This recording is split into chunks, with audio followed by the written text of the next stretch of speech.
سلام به ویدیو.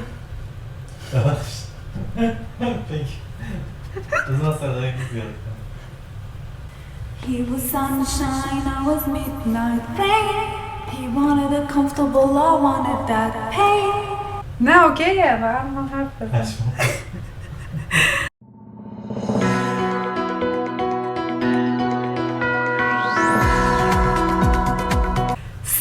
سلام به ویدیوی امروز خیلی خوش اومدین. از اونجایی که امروز چندمه؟ 12 می 18 روز دیگه به کنسرت تیلور سویفت مونده و ویدیوی قبلی که درست کردن دستبند بود و دوست داشتین. از اون طرف ویدیویی که برای خریدن اوتفیت برای پاریس بود هم خیلی دوست داشتین. تصمیم گرفتم که توی ویدیوی امروز تمام لباسایی که برای کنسرت سفارش دادم رو بپوشم که البته فقط یه دونه‌شو میتونم انتخاب کنم و از شما نظر بخوام که کمکم کنین کدومو میخوام روز کنسرت بپوشم. برای خریدن لباس یه سری درس کد وجود داره برای کنسرت که اصولا روی تم آهنگا و آلبومایی که تیلور داره و هر لباسی که سفارش دادم در واقع روی اون تمه و دونه دونه میگم که کدومشه و چرا اینو انتخاب کردم. برای اکسسوری این گردنبند رو انتخاب کردم که از آلبوم رپیوتیشن تیلوره و برای گوشواره این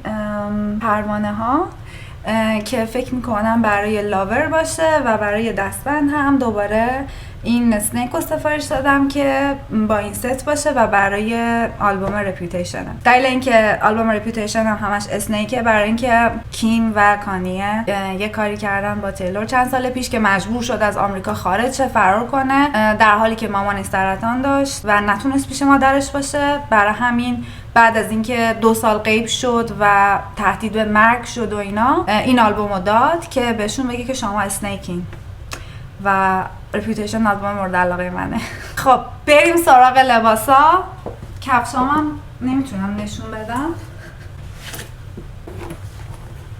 بوت انتخاب کردم به سفیده و به همه لباسا میخوره، برای همینو با همه لباسا میپوشم. بریم سراغ اوتفیت اول. تادا!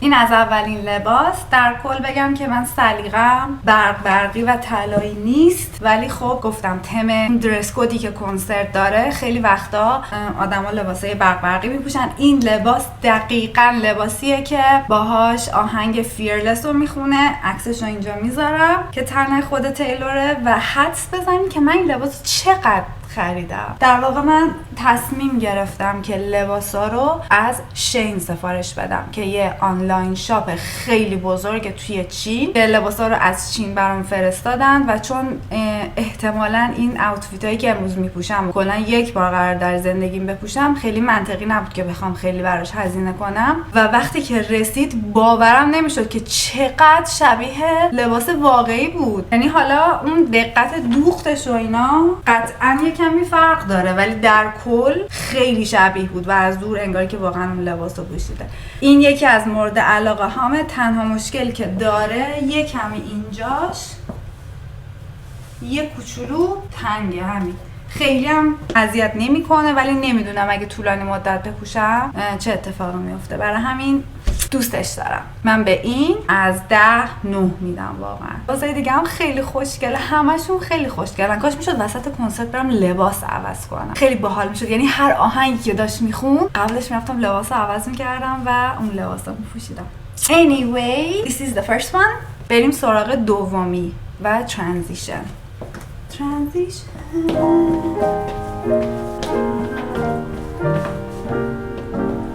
لباس دوم اینم از مورد علاقه هم بود، خیلی دوستش دارم.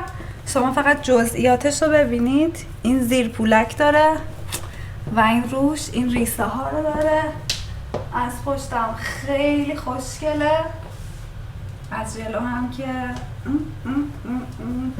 شاید بگین این که دقیقا همون قبلیه ولی نه، خیلی فرق داره. این بنفش یکی از رنگاییه که یه جورایی یه مدتی امضای لباساش بود که عکسش رو دوباره اینجا میذارم و دقیقاً این هم شبیه عکسی بود که دیده بودم یه دختره توی اینستا ویدیو میسازه که لباس سفارش میده و میگه که حدس بزنین گلمه اور اسکمه. به نظر من که هرچی از شین خریدم گلم بود، با اینکه خیلی ریویوهای بدی راجبش خونده بودم. مثلا گفته بودن که اون چیزایی که میفرسته شبیه اون عکس‌ها نیست. بعد یه نفر نوشته بود که حتما من ریویوها رو بخونید و من رفتم توی ریویوها و هر چی که می‌خواستم سفارش بدم نگاه کردم که آدما عکسایی که از خودشون گذاشته بودن چی بوده. همین الان شین بهم نوتیفیکیشن داد. بعد میگن که گوشیامون رو کسی چک نمی‌کنه، صدامون رو گوش نمیدن. چرا باید شین همین الان که اسمشو گفتم به من نوتیفیکیشن بده؟ خلاصه که من ریویو رو خوندم که آدما چی گفته بودن و عکس واقعی گذاشته بودن و خب واقعا هم هیچ کدوم از لباسا ناامیدم نکرد.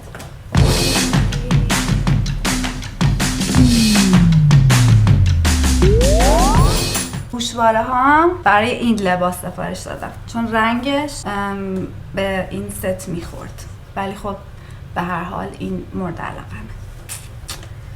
ترانزیشن بیبی. لباس سوم اینو به این دلیل سفارش دادم که مثل قبلی ها دیگه طرح ریسه ها و اون نگینا رو نداشت و به خاطر ستاره هاش و ماهش برای آلبوم میدنایت بود. الان میرم عقب دامنش هم ببینی، خیلی کیوت و عروسکیه.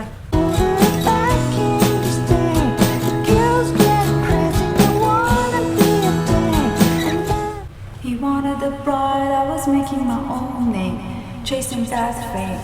He said the same, all of me changes like midnight. Last one. لباس آخر که این هم باز از آلبوم میدنایت انتخاب شده به خاطر این رنگ آبی که داره. خیلی خوشگل نیست، قشنگ نیست، جذاب نیست، زیبا نیست واقعا. شما ببین آستینا رو فقط ببین.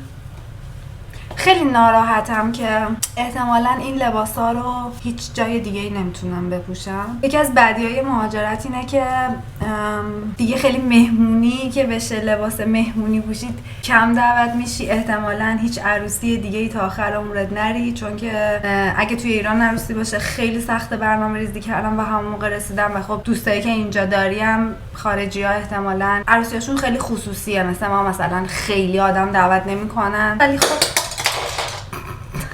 اگه تو کنسرت افتاد چی؟